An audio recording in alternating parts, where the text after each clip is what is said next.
celui qui est appelé demain à être circoncis et aujourd'hui doit danser, crier, montrer sa joie à sa population, et c'est ce qu'on appelle la bravoure, parce qu'il y a une épreuve qui l'attend. À la suite de cette cérémonie, durant laquelle il fallait vraiment montrer toute une, en tout cas un arsenal de tiedo, parce qu'il fallait boire, pour faire partie de ce petit cercle. Il fallait être impénétrable, il fallait être tout. Pour faire partie de ce petit cercle, il fallait en tout cas avoir un certain pouvoir mystique, parce que aussi c'était l'occasion pour certains hommes de se mesurer. J'en arrive au lendemain matin à l'aube, qu'on appelle la circoncision proprement dit.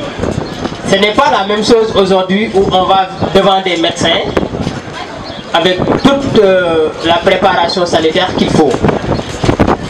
Mais dans les temps anciens, il y avait forcément ce qu'on appelle la case de l'homme. Il y avait forcément, je vous renvoie au film Guelwaar où Gormak, en posant, l'imam a posé une question à Gormak en lui disant le tal sur nos sociétés. En lui posant cette question, il faisait alliance, il faisait allusion à ce grand tronc d'arbre qu'on appelle en serrère, les Wolofs l'appellent Gun, c'est-à-dire la circoncision à l'époque se faisait sur un grand tronc d'arbre où les circoncis doivent mettre leur pénis et on va couper la partie qui doit être coupée. C'est ça. Maintenant, ce mélange de sang faisait de toute cette génération, parce que aussi dans les villages, les gens étaient circoncis par génération, faisait de toutes ces générations ce qu'on appelle des frères de case. Pour comprendre ces frères de case, il faudrait voir ce qu'on appelle aujourd'hui dans l'armée les classes.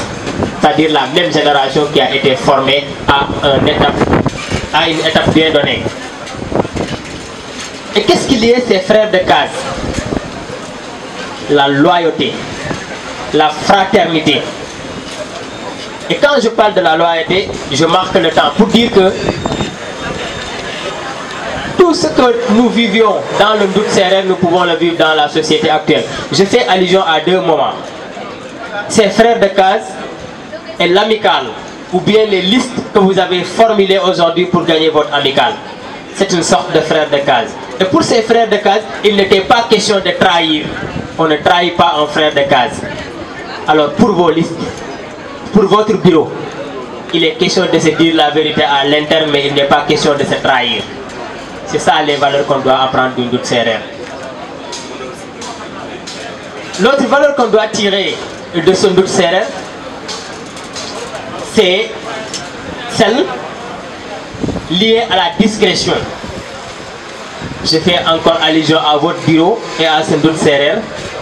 Il est important que chaque membre de votre bureau ait le courage de dire ce qu'il a à dire à l'interne du bureau. Mais il n'est pas question de faire sortir cela parce que ce n'est pas conforme à notre Ndout Sérère lié à la discrétion totale. Aucun parmi vous, s'il n'est pas initié au Khoy de Mam, ne sera jamais, on lui dira jamais ce qui s'est passé là-dedans. Ce que le Sérère visait par là, ça voudrait simplement dire qu'on nomme. Et quand je parle d'homme, je parle de homme avec grand H. Ça peut être une fille comme un garçon. Doit être discret.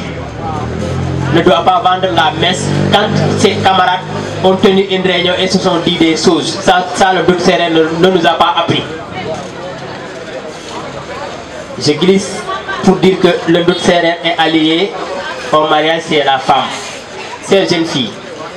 Dans le mariage chez la femme, il y a une phase d'initiation qu'on peut appeler Ndout. Et là, on vous enseigne à être fidèle. On vous enseigne à la bravoure. Parce que vous devez affronter beaucoup d'épreuves dans votre maison conjugale et vous devez supporter. Et dans ce Ndout Sérère aussi, on vous apprend la discrétion. Aucune femme ne vous dira ce qu'on lui a enseigné dans cette case tant que vous n'êtes pas initié. Et la valeur qu'on doit tirer là-dedans, ce n'est rien d'autre que Nit Day Am Sutura. C'est ce que le Ndout Sérère nous a appris. L'amour du terroir, le Ndout Serer nous l'a appris parce que à travers son Ndout Serer, il y avait toujours une cantatrice qui était à côté. Et cette cantatrice était appelée à vous santer ou bien à vous rappeler votre arbre généalogique, ce que vos grands-parents ont fait d'excellent. Qu'est-ce qu'on visait par là? Vous rappelez que vous ne devez pas être un fuyard, vous ne devez pas être un défaillant à l'égard de ses grands-parents. Aujourd'hui, nous sommes tous des intellectuels en devenir. Si parmi nous demain, quelqu'un arrive à une station de vie qui lui permet en tout cas d'avoir une excellente vie, un excellent cadre, et qu'il ne retourne pas chez soi, c'est qu'il a trahi ce qu'on lui a enseigné dans le Ndout Serer. Et c'est ce qu'on appelle en wolof cof beru. Ku fi dem ba am salaire, faté sa wa kër, sa yaay, sa papa, say mbokk, ñi doon cotiser, sa wa village, ñi doon fay impôt pour nga jàng, tu as trahi le Ndout Serer. Il faut qu'on se le dise aussi. Le Djom, je prends juste un exemple très pratique. Le Djom du Ndout Serer que nous devons tirer à l'université Anta Diop de Dakar consiste à être de vrais ambassadeurs de Fatick. Qu'est-ce que nous devons faire pour être de vrais ambassadeurs de Fatick? Jàng bu nit ñi di jàng, réussir bu nit ñi di réussir, am un comportement exemplaire. C'est ce que le jeune nous apprend, parce que si quelqu'un parmi vous arrive à faire un comportement qui n'est pas en tout cas celui souhaité, on lui dira ak Fatickois moo ko def.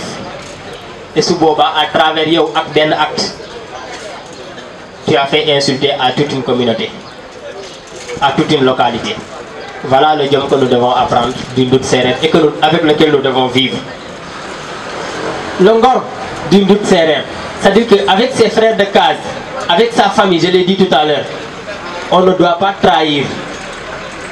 Aujourd'hui, le Ndout Serer nous interdit de devenir président de la CEFSCOM et d'avoir une autre vie que les étudiants de Fatick n'ont pas. Le Ndout Serer nous interdit de devenir président des étudiants de Fatick et qu'on te propose un poste que tu oublies les étudiants à qui tu as représenté et qui ont fait qu'on te connaît. Le Ndout Serer nous l'interdit. C'est ce qu'on appelle le ngor. Dans le Ndout Serer, nous devons aussi apprendre ce qu'on appelle le fit.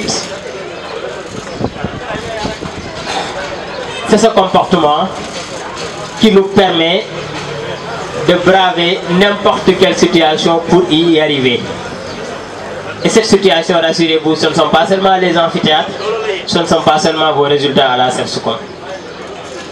C'est une situation de tous les jours. Vous allez tout de suite comprendre que je ne suis pas resté là à réciter toute une cérémonie que nous connaissons tous. Mais j'ai essayé un temps soit peu de faire sortir les valeurs qu'on cherchait à travers cette société. Parce que Dieu, dans le Coran, nous dit Ni am xel lay waxal. C'est-à-dire que ce qui se fait est certes important, mais décrypter le message dans ce qui se fait est encore plus important. Et je pense que, à mon humble avis, quand le président m'a saisi, c'est juste avant-hier, pour m'en parler, je me suis dit, je pouvais venir ici réciter Henri Grandvent. Il y a un autre étudiant sérère qui a soutenu sa thèse sur les rites sérères la fois dernière. Il y a une tonne de documentation qui vous parlera de ce que le sérère fait. Pour vous, vous êtes des étudiants, vous pouvez tous aller lire ça. À mon humble avis, ce qui est important, en tant qu'exposant et débatteur aujourd'hui, c'est de vous faire sortir la quintessence de ce qui se dit là-bas. Parce que les livres, les cérémonies n'ont pas de sens si nous ne déconnectons pas les messages qui se donnent à travers. Je sais que peut-être il y aura beaucoup de questions. En commençant le débat, j'ai dit à Hassan qu'on va faire un débat marathon de maximum 10 à 15 minutes et permettre aux autres d'échanger avec nous. Tenez-vous bien, Pour ceux qui veulent, pour la forme, connaître chaque phase, le nom et ce qui se faisait dans le doute sérère, je suis disponible. Mais en tant qu'intellectuel, je pense que l'urgence et le débat actuel, c'est que ici nous échangeons sur les valeurs du doute sérère.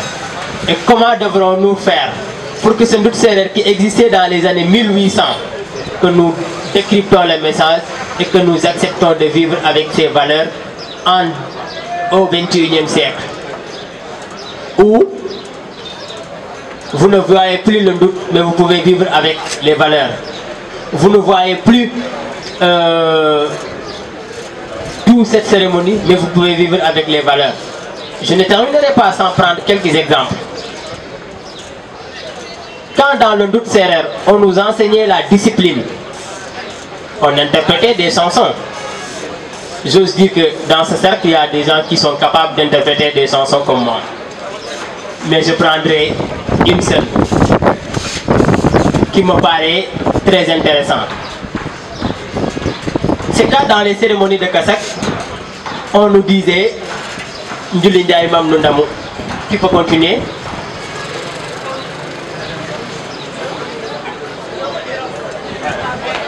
Chers hommes qui sont initiés, permettez-moi de trahir la discrétion de la case de l'homme et de continuer en disant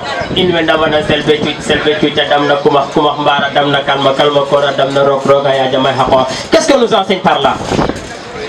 Que dans la vie, dans chaque chose de la vie, il faudrait une hiérarchie. Et c'est ce que je retrouve aujourd'hui dans le bureau de la CERSCOM. Il y a un président, il y a des présidents de commission. Et cela ne veut pas dire en aucun cas le président est meilleur que qui que ce soit. Cela veut simplement dire que dans chaque vie, il faut qu'il y ait une hiérarchisation. Je vais interpréter enfin une dernière chanson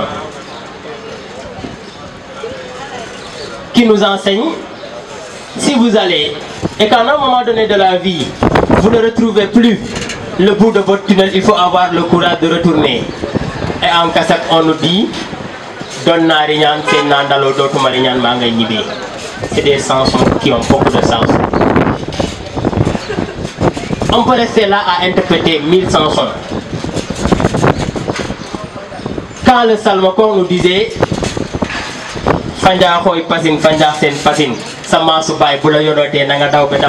cela voulait dire quoi? Que si vous êtes certes le fils de quelqu'un dans le village, mais vous êtes le fils de tout le monde, il n'est pas question que vous sortez de chez vous et que quelqu'un vous envoie et que vous disiez le fils dans nos terroirs et le fils de tout le monde. Et c'est ce qu'on nous enseignait à travers ces chansons-là. Du doute sérieux. Il m'a bien éclairci des choses que je n'arrivais pas à trouver en lisant Henri Gravon. J'ai beaucoup cherché, j'ai énormément cherché, mais là son exposé est si riche, enrichissante parce qu'elle est tout simplement naturelle. Il n'a pas tiré loin.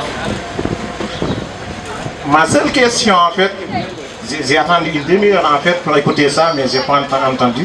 Ma seule question en fait était de savoir en fait l'étymologie en fait du doute sérieux. Sincèrement parlé, j'aimerais bien savoir. Parce que j'ai beaucoup lu beaucoup d'articles, mais je ne trouve pas quelque chose en fait qui m'éclaircit sur ça. J'aimerais bien savoir où se tire le doute sérieux, qui sont les premiers à inventer le doute sérieux et pour quelle cause en fait. Merci. Participation et aussi l'intérêt que vous portez à la culture sérère que nous sommes. Cependant, parlant de l'étymologie, on peut revenir au français pour dire, en fait, vous parlez de l'étymologie du mot ou bien de l'étymologie en tant qu'origine du doute qui est circoncision. L'origine. L'origine, on la tire d'abord du Coran. Vous savez, peut-être beaucoup de gens ne se demandent pas, ne se posent pas cette question. Pourquoi se circoncit-on? Ce n'est pas seulement pour montrer la bravoure de l'homme. C'est parce que, bon, excusez-moi aussi, en parlant de savoir, j'utilise les mots qu'il faut. Parce que c'est un essence scientifique, il faudrait que les mots soient tels. Alors, je ne voudrais pas dire par là que les hommes se circoncisent, parce que cette partie, ce corps du pénis qu'on coupe, est censé colporter des saletés. Et ces saletés-là ne vous permettent pas en tant qu'homme de se purifier. Par exemple, quand vous faites vos ablutions, si vous n'êtes pas circoncis dans la phase de l'ablution, il n'y a en aucun cas où on a dit il faut laver votre pénis. Non. Alors, pour le circoncier, après ses urines, il faut simplement se laver le pénis. Maintenant, à l'ablution, il n'a plus de problème, il est purifié. Mais si jamais il n'est pas circoncis et que cette partie qui renferme des saletés, il ne peut pas être sûr à 100% qu'il est purifié. Dans le cas de l'idée, on peut le comprendre ainsi. L'origine, donc, vous le comprenez. Donc, un homme musulman, et c'est pourquoi quand on me dit que les Sérères c'est des païens, ça m'étonne. Les Sérères n'ont pas cru à quelque chose, non. Les Sérères ont toujours cru à des dieux. Je dis bien à des dieux. Et ces dieux-là les poussaient à respecter tout ce qu'ils doivent faire pour être purifiés. L'autre étymologie maintenant, parlant du mot, le Sérère est une langue. Comme toutes les autres langues, c'est vrai que c'est en français qu'on nous a enseigné beaucoup de mots et d'étymologies, mais certainement, le jour où vous verrez quelqu'un qui a appris, en tout cas un linguiste sérère, un linguiste qui s'est spécialisé dans la langue sérère, il faut vous expliquer peut-être l'étymologie. Parce que moi, honnêtement, je n'ai pas appris le sérère alphabétique, très sincèrement.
font un travail extraordinaire et un travail merveilleux. Nous avons assisté les étudiants au maximum. Et journée manifestation aussi, 100%. Pour ne pas tirer en longueur, et aussi, je sais que vous êtes fatigués et on veut aussi vous installer. C'est lui, Abdoulaye Diouf, le président de la commission sociale, et Aliou Massiga Sène, celui qui est chargé de la responsable de l'immeuble. Je suis le vice-président, alors je vais donner la parole au PCS pour qu'il se prononce et après. Voilà, salam alaikum. Je aussi. Je remercie aussi ci déplacement bi ngeen def di leen souhaiter la bienvenue ci li nga xamante ne mooy intégration puisque aussi intégration bi li tax ñu def ko mooy lan facilité li ngeen xamante ne mooy seen intégration fii au niveau de l'université suba bu ngeen amee seen bac incha allahu rabi puisque vous êtes les futurs étudiants yi nga xamante ne yéen a war a ñëw fii aussi vous êtes ñëw frères et sœurs te li nga xamante ne tey jii moo leen tax a ñëw pour une botte li nga xamante ne fête bi ngeen passé ko bu baax a baax ñu ngi leen di exhorter à ce que tey jii comme c'est une genre de jumelage. Nous avons beaucoup tu vois, mais maintenant, pour les filles, vous allez par exemple 27, deuxième, tu vois, comme ça on va vous installer, comme ça, tu vois, parce que pour les filles, maintenant le reste des autres, après les 27, troisième, vous allez être installés par les filles qui sont là-bas. Maintenant les garçons, il y a Massiga qui va gérer, les gens qui sont ici. Nous sommes premier, ensuite nous sommes quatrième. Vous allez après Inch'Allah après l'université, ensuite demain Inch'Allah journée officielle à mes places de souvenirs. Après là-bas on va discuter entre tout, comme ça vous allez comprendre l'université et tout. Comme ça vous allez vous préparer pour l'avenir Inch'Allah. Parce que l'autre moi je aussi pour rien. Réussir cette bac, nous comme nous aussi après réussir si Inch'Allah. Et vraiment remercier CESCOM de l'accueil chaleureux qui nous a été réservé. Mon intervention, je vais l'axer sur 2 points. D'abord, au niveau de CESCOM, pour vraiment les féliciter par rapport à l'organisation. Et aussi le fait de penser toujours au lycée commun de Vendou comme invité d'honneur. Par la même occasion aussi, remercier la délégation du lycée technique qui nous a accompagnés. Donc c'est un honneur pour nous d'être là, même s'il y a un changement par rapport à l'organisation ou bien au voyage.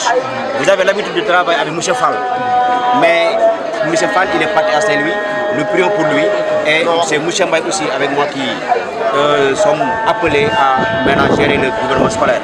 Et je remercie également de passage mes 2 collaborateurs, mes 2 adjoints qui ne ménagent aucun effort pour que le voyage soit possible. L'autre affaire maintenant, qui élève la koy adressé. Dafa am buñu ñëw ben contrat moral buñu am ak l'administration ak sen parents. Ce contrat moral ben virgule du ci dañ. Ben bi moy comportement. S'il vous plaît ñu déglu way. Soyez respectueux envers vos frères et aînés étudiants. Fuñ leen joxoñ fuñ leen jallo ngeen jaar fofu. Qu'il n'y ait pas de débordement. Qu'il n'y ait pas également de l'anarchie dans le logement et vous devez également à la cérémonie officielle ou bien lors des visites prévues. Donc il faut que parole bien nous sous l'autorisation de vos parents que vous respectez l'ordre. Aussi, d'avertir peut-être ils essayent de outrepasser les lois et les règlements. Moi je l'ai dit,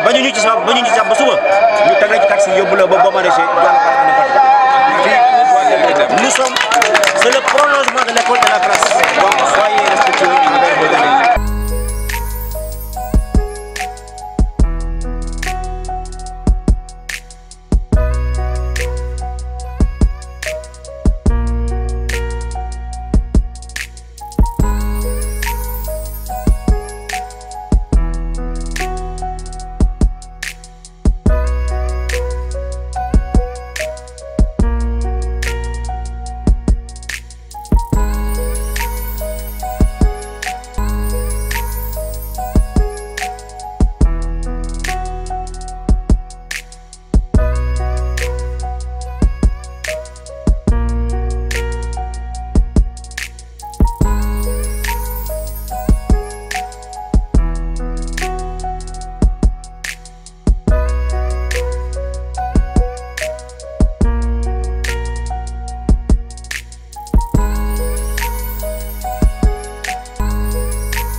Hey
Yeah.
Merci.